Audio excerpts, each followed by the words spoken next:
English compulsory के दूसरे model paper का सॉल्यूशन करेंगे। पहला मॉडल पेपर हमने पिछली क्लास में देखा, जो इस चैनल पर प्ले लिस्ट में उपलब्ध है। आप प्ले लिस्ट में जाकर देख सकते हैं। इन मॉडल पेपरों की पीडीएफ आपको टेलीग्राम ग्रुप में मिल जाएगी। टेलीग्राम ग्रुप का लिंक इस वीडियो के डिस्क्रिप्शन में दिया गया है। आप वहां से टेलीग्राम ग्रुप ज्वाइन कर पीडीएफ प्राप्त कर सकते हैं। आपको इसी चैनल पर कक्षा 12 के सभी विषयों के 10-10 मॉडल पेपर हल कराए जाएंगे।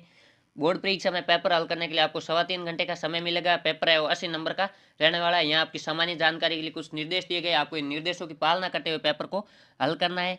जो पेपर का सेक्शन ए है वो रीडिंग से संबंधित रहने वाला है, यानी पैसेज दिए होंगे। पैसेज में से जो आपको पढ़कर इन प्रश्नों के उत्तर देना है। इसमें से सबसे पहला प्रश्न है वो अनसीन पैसेज से संबंधित रहने वाला है, जिसमें 9 प्रश्न है वो पूछे जाएंगे। यानी पहला प्रश्न 9 नंबर का रहने वाला है। इसमें पैसेज है वो पर्यटन योजना के बारे में दिया गया है, यानी टूरिज्म प्लानिंग है वो किस प्रकार बनाई जाती है।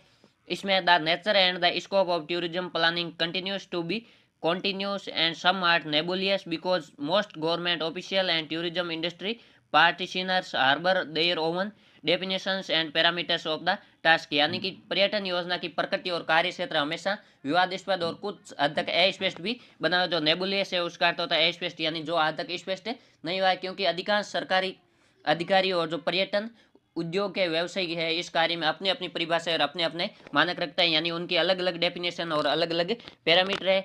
By its very nature planning is multi dimensional and is purposely integrative, यानी कि अपनी प्रकृति से ये योजना बहुआयामी मल्टी डायमेंशनल यानी बहुआयामी है। इट्स पर्पजली इंटीग्रेटिव यानी ये एकीकृत एक परियोजना है। This being so the narrow definitions and perspectives of special interest group particular disciplines and professions and each of the various contributory industries and activities are likely to miss the opportunities which are inherent in planning। यानी कि ऐसा होने के नाते विभिन्न प्रकार के जो हित समूह है, विभिन्न विषय और व्यवसाय, विभिन्न सहायक उद्योग और जो गतिविधियां, इनकी संकीर्ण परिभाषा और दृष्टिकोण उन अवसरों गंवा सकता है जो इस योजना में निहित है। In the special case of tourism this is particularly evident as business leader interpret tourism within the scope of their industry as government officials interpret tourism according to their departmental responsibilities and as various interest group pursue an interpretation which serves their particular purposes। यानी कि इसका अर्थ है पर्यटन के विशेष मामले में विशेष रूप से ये स्पष्ट है कि क्योंकि जो व्यावसायिक नेता अपने उद्योग के दायरे में पर्यटन की व्याख्या करते हैं, जो सरकारी अधिकारी वो अपनी विभागीय जिम्मेदारी होती है उसके अंदर पर्यटन की व्याख्या करते हैं और विभिन्न हिस्सों में उस व्याख्या को अपनाता है जो उनके विशेष उद्देश्यों की पूर्ति करती है। यानी जो उद्योग कर्मी होते हैं उनका अलग उद्देश्य होता है, सरकारी कर्मचारी उनके विभाग के अलग उद्देश्य होते हैं।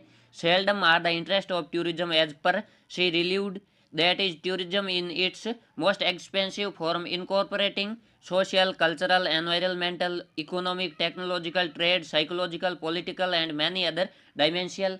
यानी कि शायद ही कभी पर्यटन के वास्तविक हितों का पता चलता है, अर्थात पर्यटन से सबसे जो व्यापक रूप होता है उसमें सामाजिक, सांस्कृतिक, पर्यावरणीय, आर्थिक, तकनीक, व्यापारिक, मनोवैज्ञानिक, राजनीतिक और कई अन्य आयाम है उनको शामिल करता है। Clearly it is extremely difficult for any consideration of tourism to be encyclopedic, however that is not really the challenge is for the relevant dimension in any case or circumstance to be considered in an integrated fashion। यानी कि स्पष्ट रूप से पर्यटन के किसी भी विचार के लिए एक विश्वकोश होना अत्यंत कठिन नहीं है। हालांकि ये वास्तव में चुनौती नहीं, चुनौती यह है कि किसी भी मामले या किसी भी परिस्थिति में जो प्रासंगिक आयाम है उन पर एकीकृत तरीके से विचार किस प्रकार किया जाए।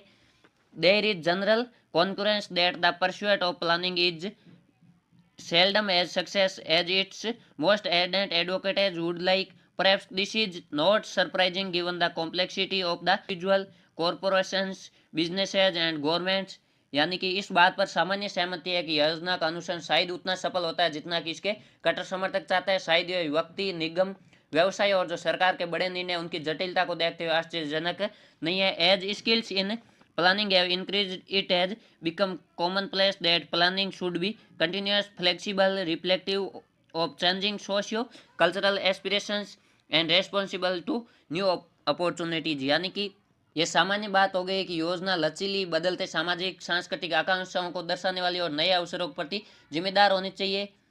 Thus planning has become increasingly strategic. In addition, it has become increasingly integrated। The reasons for this second emphasis have including recognition of needs to, यानी इस प्रकार योजना तेजी से रणनीतिक यानी स्ट्रेटेजिक हो गई है। इसके अतिरिक्त ये तेजी से एकीकृत भी हो गई। इसके दूसरे जोर के कारण निम्नलिखित जो आवश्यकता है इनकी पहचान शामिल है। सबसे पहली आवश्यकता है combine different sets of values यानी जो मूल्य के विभिन्न सेट है उनको संयोजित करना। दूसरा respond to different sets of objective यानी उद्देश्य के विभिन्न सेट है उन पर प्रतिक्रिया देना।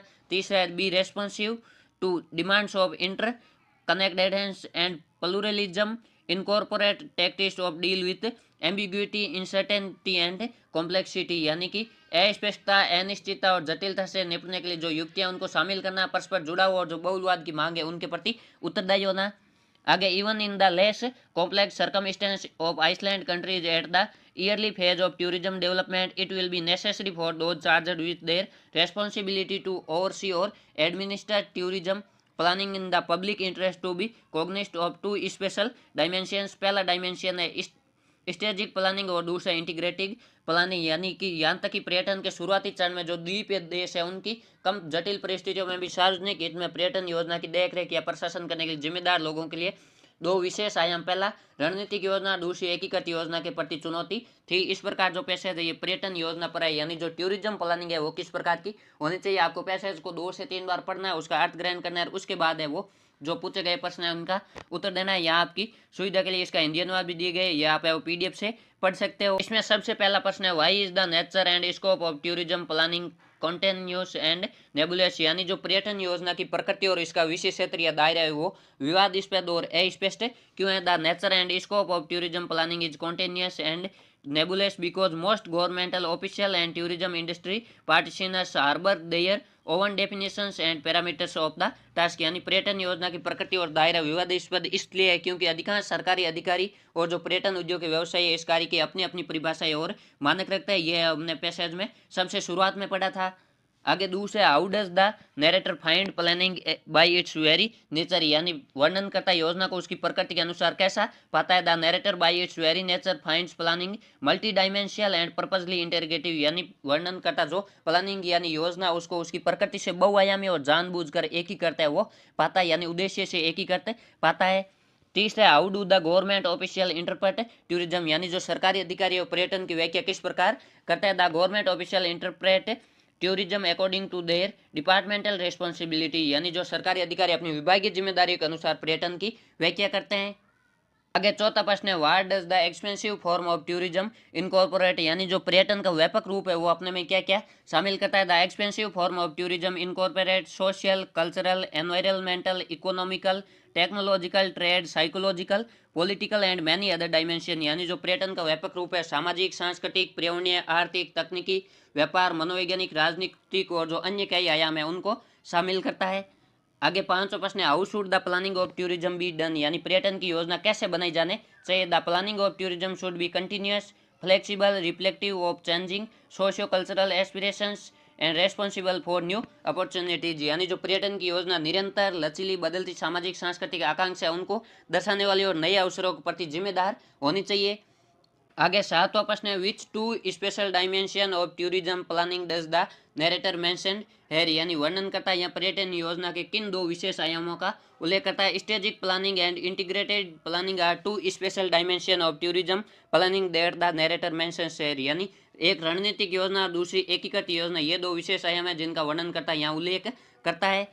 आगे जो 8वां क्वेश्चन है वो व्याकरण से संबंधित रहने वाला इसमें सिमिलर वर्ड है वो 3 पूछे गए हैं। इसमें सबसे पहला an idea which is not clear और एग्जैक्ट यानी ऐसा विचार जो स्पष्ट या सटीक नहीं है। इसके लिए इस पैसेज में हमने सबसे पहले देखा कि जो पर्यटन योजना इसका दायरा विवादास्पद और अस्पष्ट है यानी अस्पष्ट के लिए नेबुलस वर्ड है वो आया है। दूसरा a situation in which people agree or have the same opinion यानी ऐसी स्थिति जिसमें लोग सहमत हो या एक ही राय रखते हो उन्हें कॉन्करेंस कहा जाता है यानी सहमति कहा जाता है। तीसरा ए स्ट्रॉन्ग होप और विश एक प्रबल आशा या इच्छा उसे एस्पिरेशन या आकांक्षा कहा जाता है। इस प्रकार ये 3 प्रश्न है वो ग्लो सीरीज से संबंधित पूछे जाएंगे। इनमें आपको पैसेज को पढ़कर अर्थ समझकर फिर इन प्रश्नों का उत्तर देना है। इस प्रकार पहले प्रश्न में टोटल 9 प्रश्न पूछे जाएंगे पैसेज। आगे दूसरा प्रश्न है वो भी पैसेज से संबंधित रहने वाला है। आपको पैसेज को पढ़कर समझकर फिर पूछे गए प्रश्नों का उत्तर देना है। इसमें 6 प्रश्न पूछे जाएंगे, ये भी 6 नंबर का रहने वाला है। पहला प्रश्न 9 नंबर का, टोटल 15 नंबर का अनसीन पैसेज पूछे जाएंगे। इसमें पैसेज है वो समय के महत्व के बारे में बताया गया है। इसमें every moment of life is precious यानी जीवन का जो हर क्षण है वो बहुमूल्य है। Time is the essence of यानी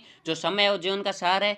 it is the wealth given to us by the nature, यानी ये धन है जो हमें प्रकृति के द्वारा दिए गए। Every day all of us gate 24 hours, nothing less nothing more, यानी प्रतिदिन हमें 24 घंटे मिलते हैं, न तो अधिक और न कम। Now it is up to us how we use it, यानी वन आफ्टर द अदर, यानी जो लोग हर पल का सर्वोत्तम उपयोग करना जानते हैं वे जीवन में सफलता के द्वारा आसानी से खोल लेते हैं। जो समय का दुरुपयोग करते हैं उन्हें एक के बाद एक असफलताएं मिलती जाती है। There is a saying that spend time as spend words can not come back, everybody is tied by the limits of time, even God respects the boundaries of time, यानी एक कहावत है कि बीता हुआ समय और जो बोले गए शब्द है वो हमेशा कभी भी वापस नहीं आते। हर कोई समय की सीमाओं से बंधा हुआ है, यहाँ तक कि ईश्वर भी अपनी सीमाओं का सम्मान करता है।